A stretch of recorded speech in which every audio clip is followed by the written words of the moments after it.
Assalamualaikum warahmatullahi wabarakatuh. Pada pertemuan kali ini kita akan mendiskusikan tentang Separable Programming pada mata kuliah Teknik Optimasi.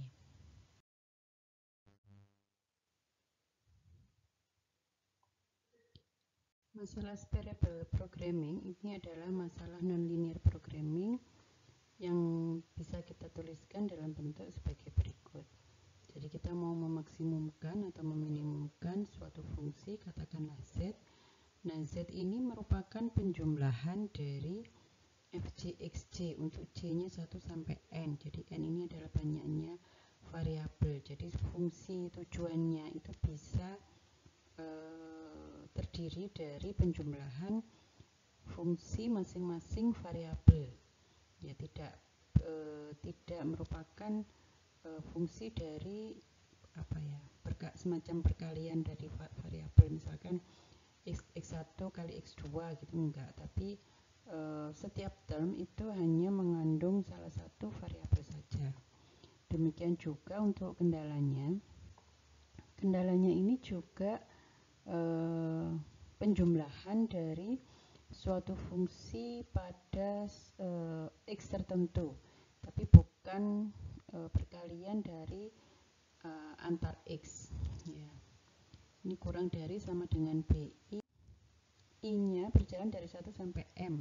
Jadi nanti m ini menentukan atau menunjukkan banyaknya kendala, dan c 1 sampai n ini menunjukkan banyaknya variabel, ya. N ini menunjukkan banyaknya variabel. Nah, kemudian Separable Programming ini nantinya dapat diselesaikan dengan pendekatan piecewise linear function untuk setiap Fjxj dan setiap Gijxj. Nah, sebelum melakukan pendekatan piecewise linear function untuk Fjxj dan Gijxj, ini kita perlu menentukan nilai Aj dan Bj untuk setiap C, ya, untuk setiap variabel C-nya 1 sampai N. Sedemikian hingga nilai pada solusi optimal nanti akan memenuhi Xj itu berada di dalam selang Aj dan Bj. Nah, bagaimana menentukan Aj dan Bj ini? Kita lihat dari kendala. Biasanya kita lihat dari kendala, kira-kira nilai X yang mungkin itu nilainya berapa sampai berapa gitu. Nah, kemudian kita memilih titik grid, katakanlah PJ1, PJ2 sampai PJK, dengan PJ1 sampai PJK itu di dalam Aj dan Bj. Ya, nah, PJ1 itu harus kurang dari PJ2, kurang dari PJ3, dan seterusnya sampai yang terakhir paling besar ini adalah PJK. Nah, nanti untuk kesederhanaan, untuk setiap variabel bisa digunakan banyak grid yang sama, tapi berbeda juga boleh. Cuman biasanya supaya gampang hitungnya itu digunakan grid yang sama, titik-titik yang sama. Nah, konsep dasar dari metode Separable Programming ini adalah mendekati setiap fungsi, baik fungsi tujuan yaitu Fjxj maupun fungsi kendala yaitu Gijxj, dengan fungsi linier pada setiap interval PJR-1 sampai PJR atau PJR sampai PJR plus 1. Jadi di antara dua grid itu dibuat linier, dibuat fungsi linier. Jadi secara formal, misalkan Xj itu terletak di antara PJR dan PJR plus 1, maka untuk delta antara 0 sampai 1 itu Xj dapat dinyatakan sebagai delta PJR ditambah 1 minus delta PJR plus 1. Nah, sedangkan untuk pendekatan piecewise linear function bagi fungsi tujuan dan fungsi kendala itu dinyatakan sebagai Fjxj. Jadi ini pendekatannya saja, itu sama dengan delta Fj PJR ditambah 1 minus delta Fj PJR plus 1. sedangkan fungsi kendalanya sama juga caranya. Pendekatannya adalah delta GIC PCR ditambah 1 minus GIC PCR plus 1. Jadi misalkan di sini ini adalah XC-nya misalkan. Nah, XC ini terletak di antara PCR dan PCR plus 1. Nah, dalam kondisi ini maka XC-nya bisa dinyatakan dalam bentuk ini tadi. Ya, berada di antara PCR dan PCR plus 1. Nah, untuk menduga atau mendekati fxc, jadi sebenarnya fxc itu posisinya ada di sini. Nah, kemudian fc PCR itu ada di sini.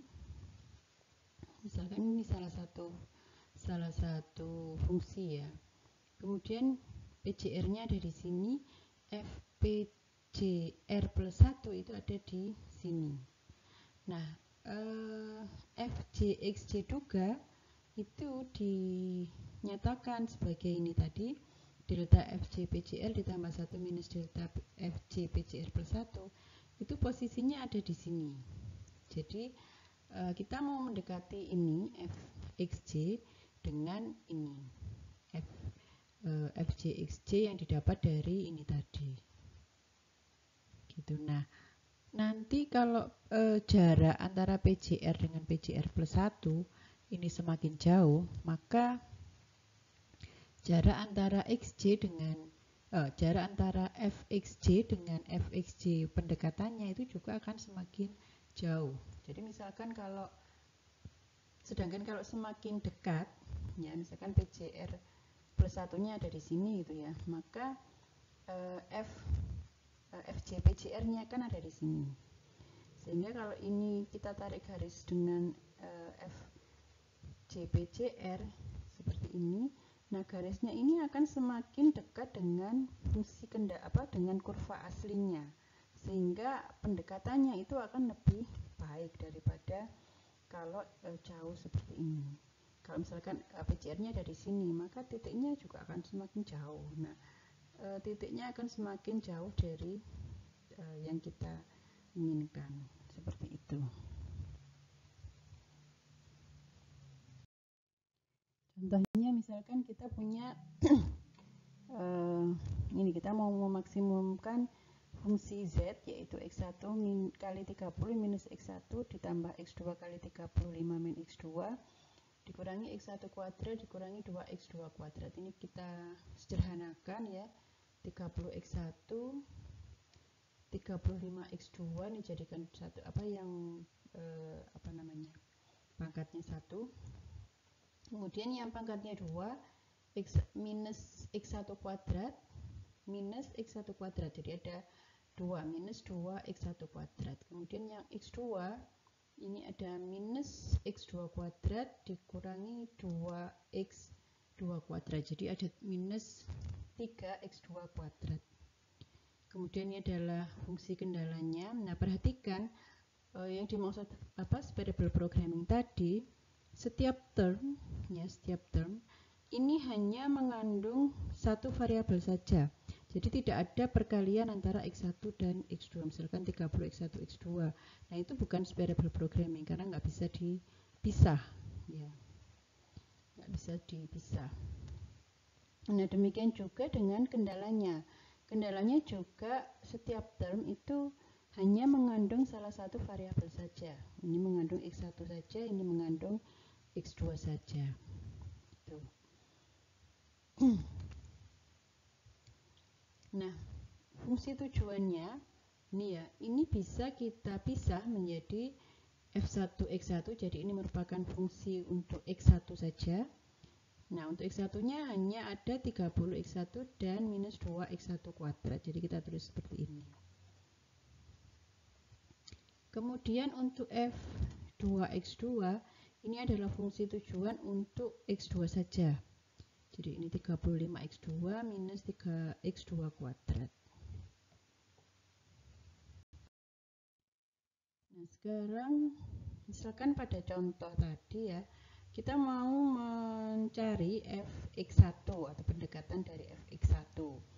Nah, katakanlah X1-nya itu adalah 12. Kemudian PCR-nya adalah 10, PCR plus 1 itu adalah 15. Jadi X1-nya ada terletak di antara 10 dan 15. Sehingga X1 ini yaitu 12 bisa kita nyatakan sebagai delta PCR, ya PCR-nya 10 ditambah 1 minus delta PCR plus 1.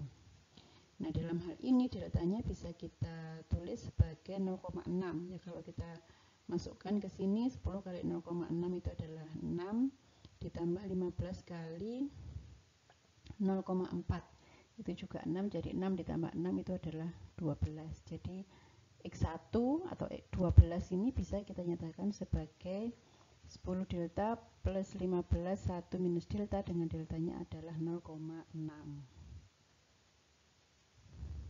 Oke, selanjutnya Fx1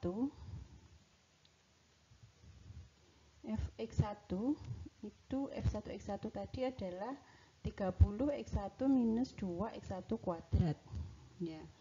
Nah, kemudian kita kan mau mencari Fx1 ya, sebenarnya bisa langsung ya, ini cuman kita mau lihat pendekatannya seperti apa. Nah, kita cari dulu F110 F1 PCR ya. F110 nya adalah 3 kali 10 dikurangi 2 kali 10 kuadrat, jadi X1 nya diganti dengan 10. Kemudian yang F15 ini juga kita cari 3 kali 15 dikurangi 2 kali 15 kuadrat, jadi yang fungsi ini X1 nya diganti dengan 15. Ini nilainya 100, ini nilainya adalah 0. Nah, kemudian F112 ini dapat didekati dengan ini seperti tadi ya. F110 kali delta atau delta F1 PCR tadi ya rumusnya. F1 delta kali F1 kali 10 ditambah 1 minus delta kali F1 PCR plus 1. PCR plus 1 nya adalah 15. Dengan delta adalah tadi 0,6, sehingga ini tadi F1 nya adalah 100 kali 0,6 itu adalah 60. Kemudian F115 nya 0. Jadi ini F112 pendekatannya itu adalah 60. Kemudian aslinya F12 itu adalah 3 kali 12 dikurangi 2 kali 12 kuadrat itu adalah 72. Jadi nilai aslinya 72, pendekatannya adalah 60. Nah, ini kalau digambar seperti ini. Jadi misalkan ini gridnya itu kita bagi-bagi jadi 0, 5, 10, 15 gitu ya. Nah, kemudian karena kita mau cari F12, berarti 12 itu kan ada terletak di antara 10 dan 15 ini. Nah, posisi yang mau kita cari sebenarnya yang ini, F12, tapi kita dapat ini F60 dari ini. Nah, jadi dari garis F10 ini dengan F15. Nah, ini adalah pendekatannya. Nah, seperti itu.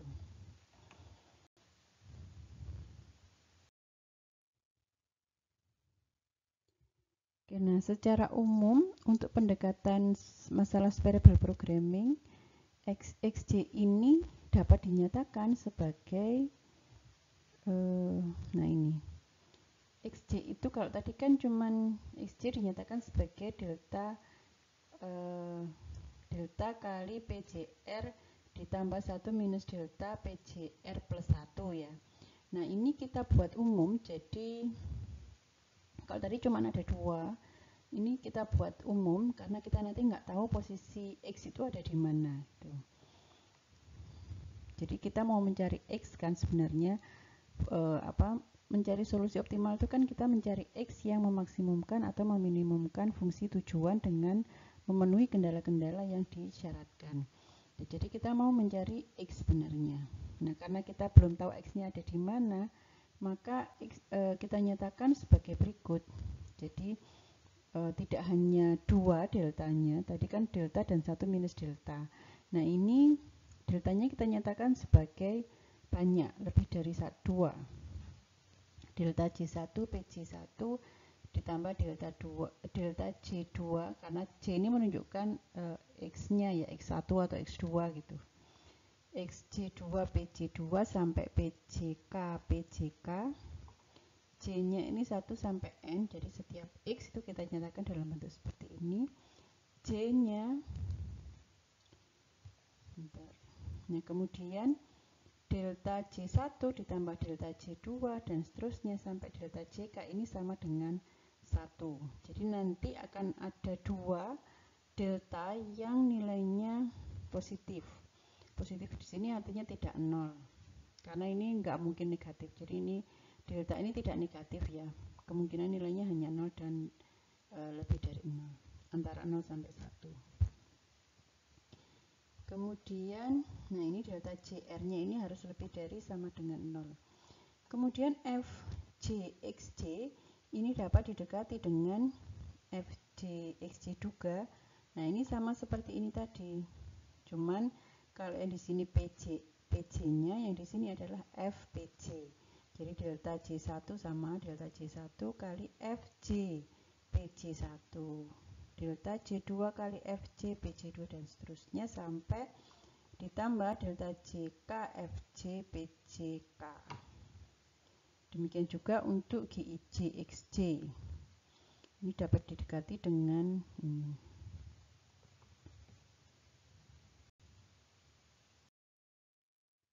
Nah,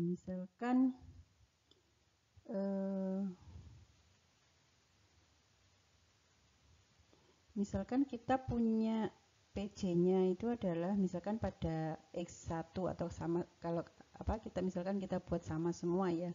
Untuk setiap C itu PJ1-nya adalah 0, PJ2-nya 5, PJ3-nya 10, PJ4 15 dan PJ5-nya 20 misalkan.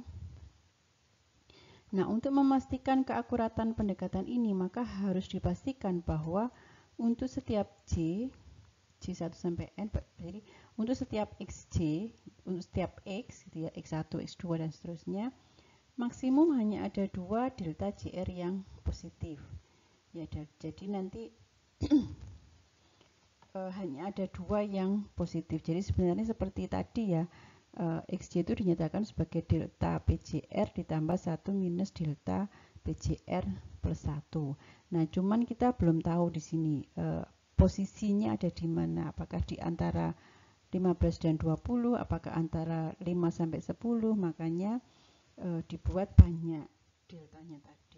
Nah, cuma nanti hanya ada 2 yang positif, apakah di delta C2 dan delta C3, apakah di delta C3 dan delta C4. Nah, seperti itu. Jadi kalau misalkan tadi X-nya ada di sini 12, berarti yang positif itu nanti adalah delta C3 dan delta C4.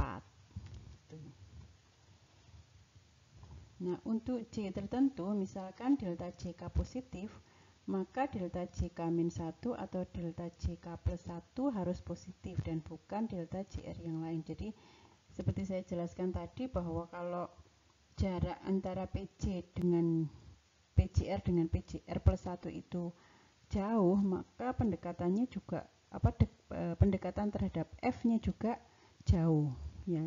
Nah, makanya ada ketentuan seperti ini. Jadi kalau misalkan yang positif adalah delta C2, maka yang boleh positif itu hanya delta C1 dan delta C3. Tidak boleh yang jauh, tidak boleh yang delta C4 gitu ya. Jadi kalau yang positif sudah ketemu, delta positifnya adalah yang delta C2, nanti yang positif berikutnya atau yang harus menjadi delta positif itu ya antara delta C1 atau delta C3. Jadi yang berdekatan saja supaya nanti hasil pendekatannya itu akurat.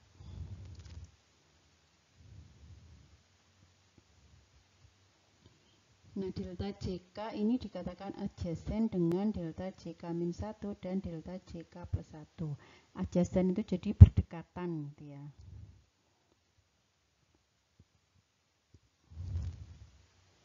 Nah, tadi misalkan XJ-nya seperti ini.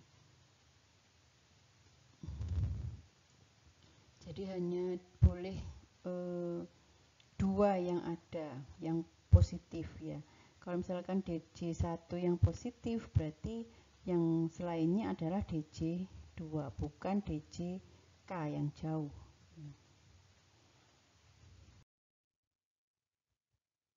Nah, secara lengkap, pendekatan masalah separable programming itu dapat dinyatakan sebagai berikut.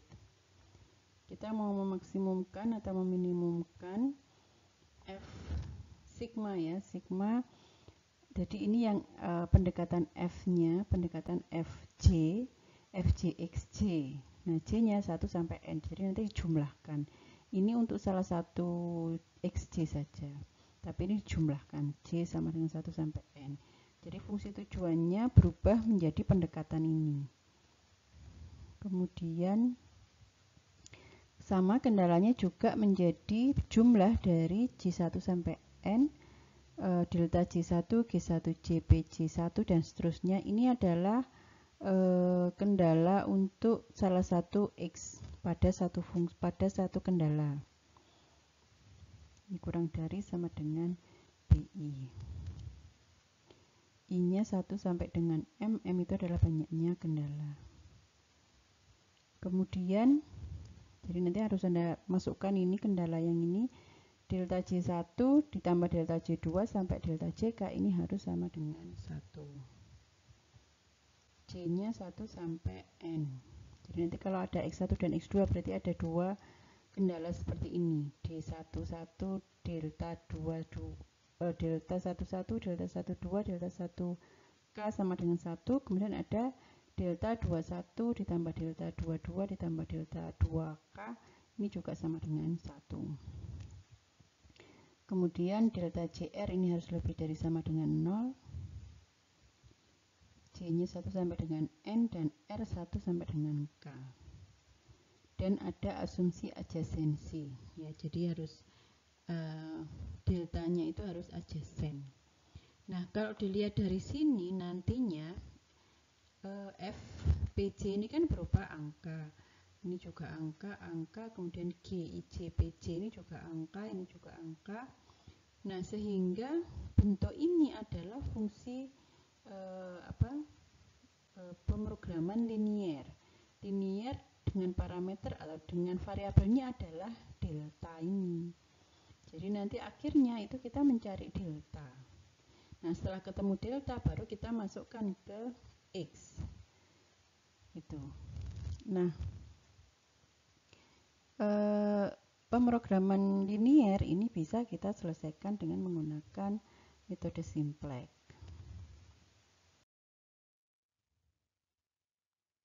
Ya, jadi sudah saya sebutkan tadi bahwa karena ini menjadi pemrograman linier, maka bisa diselesaikan dengan metode simplex. Hanya saja masih perlu dilakukan penyesuaian yang cuman gini ya, kalau menggunakan simplex ini asumsi adjasensi ini akan terlanggar atau tidak terpenuhi. Nah, untuk menghindari hal tersebut, maka metode simplex ini perlu dimodifikasi dengan menambah aturan sebagai berikut.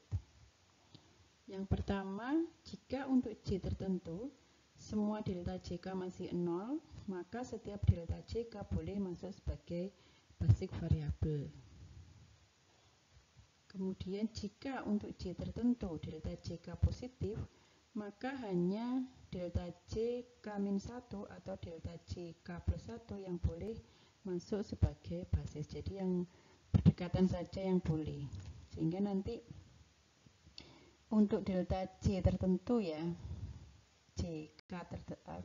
untuk J tertentu delta JK-nya itu harus yang berdekatan, nanti yang menjadi basic variable. Jika untuk J tertentu terdapat dua delta JK yang positif, maka tidak boleh ada delta JK lain yang dapat masuk sebagai basis. Nah, kalau sudah ada dua delta JK yang positif, berarti ya sudah, itu solusinya, nggak boleh ada yang lain.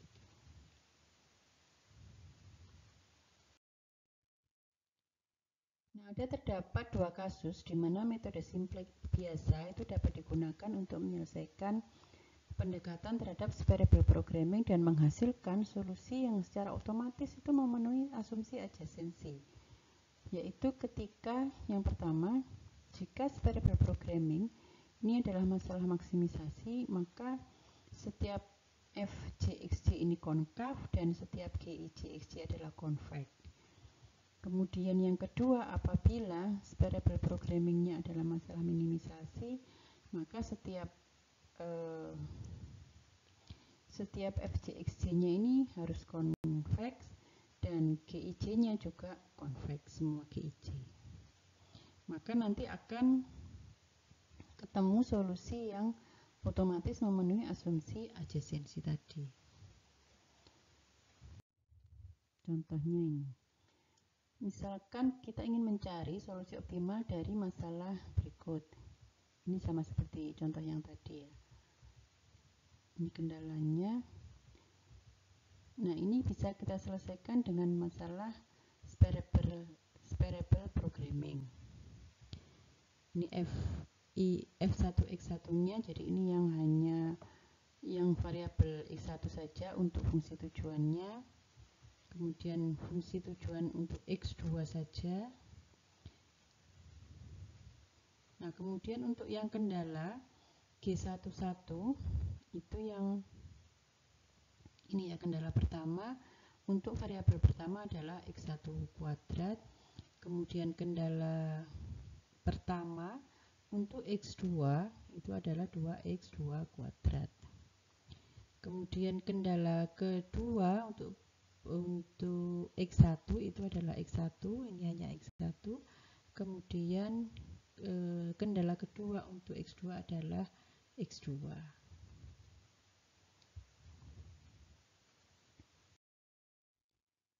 Oke, nah sekarang kita tetapkan tadi ya A1 ini untuk X1, kemudian A2 ini untuk X2, dan B1 untuk X1 dan B2 untuk X2. Nah, A1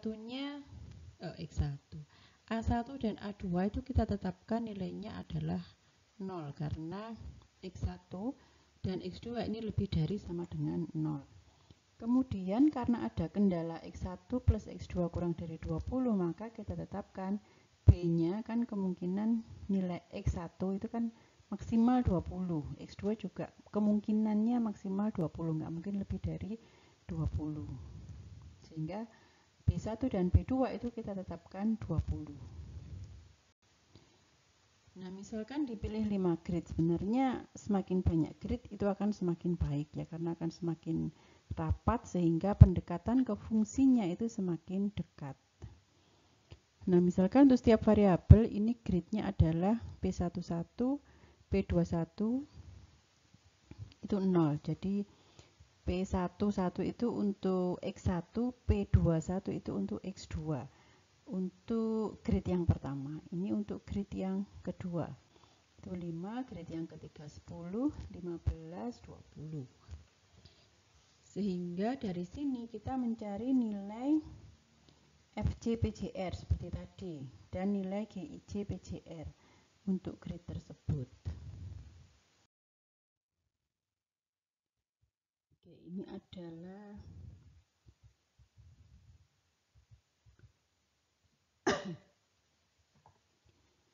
gridnya adalah 0, 5, 10, 15, 20. Ini adalah PJR-nya. Kemudian kita cari masing-masing F1, F2 untuk setiap grid, kemudian G11 sampai G22.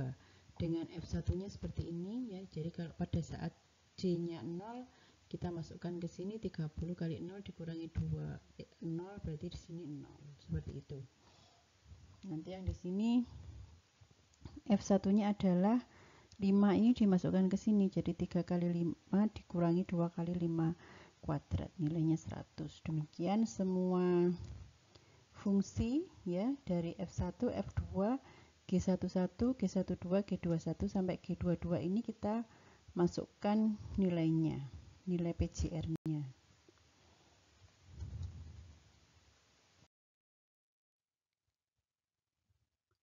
Nah, sehingga dari tabel 1 tadi itu kita bisa menuliskan pendekatan masalah variable programming. Jadi ini adalah F1, F1-nya ini ditambah dengan F2. Kemudian kendalanya juga ini adalah G11 ditambah G12 kurang dari sama dengan 250. Kemudian ini adalah G21 ditambah G22 kurang dari 20. Delta 11, delta 12, delta 13 sampai delta 15 itu harus sama dengan 1 kalau dijumlahkan. Demikian juga untuk delta 21, delta 22, delta 23, delta 24, delta 25 ini harus sama dengan 1 juga kalau dijumlah. Dan yang terakhir adalah asumsi adjasensi.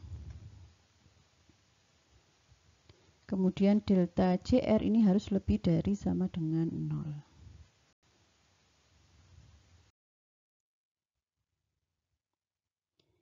Oke, nah tadi kita menentukan PCR-nya adalah 0, 5, 10, 15, 20. Nah, permasalahan ini tadi adalah permasalahan linear programming sehingga dapat diselesaikan dengan metode simplex biasa karena contoh permasalahan ini setiap FCXC-nya konkav dan setiap GIJXC-nya adalah konveks. Nah, jadi kebetulan memenuhi teori ini sehingga tidak perlu masalah adjasensi. Nah, solusi optimalnya ini adalah delta 12 sama dengan delta 22 sama dengan 1. Sehingga, nah tadi kan delta 12 dan delta 22 itu sama, yaitu PJ-nya ya. PJ-nya adalah 5 ini. P12 dan P22 itu sama dengan 5. Oleh karena itu, X1-nya adalah 1 kali P12 yaitu 5 dan X2 sama dengan 1 kali P22. P22-nya 5. Kemudian Z-nya itu adalah 200. Ini kalau Anda masukkan ke fungsinya F1 ditambah F2 apa pendekatannya tadi. Nah, ini kalau dibandingkan dengan solusi optimal sebenarnya X1-nya itu 7,5, sedangkan X2-nya adalah 5,83. Kalau yang pendekatannya X1-nya 5, X2-nya juga 5. Jadi untuk yang X2 ini sudah cukup dekat, cuman yang X1-nya ini masih agak jauh. Sedangkan Z aslinya itu adalah 214,5, sedangkan Z pendekatannya itu adalah 200. Jadi solusi dengan pendekatan variable programming ini ya bisa dibilang cukup dekat gitu ya.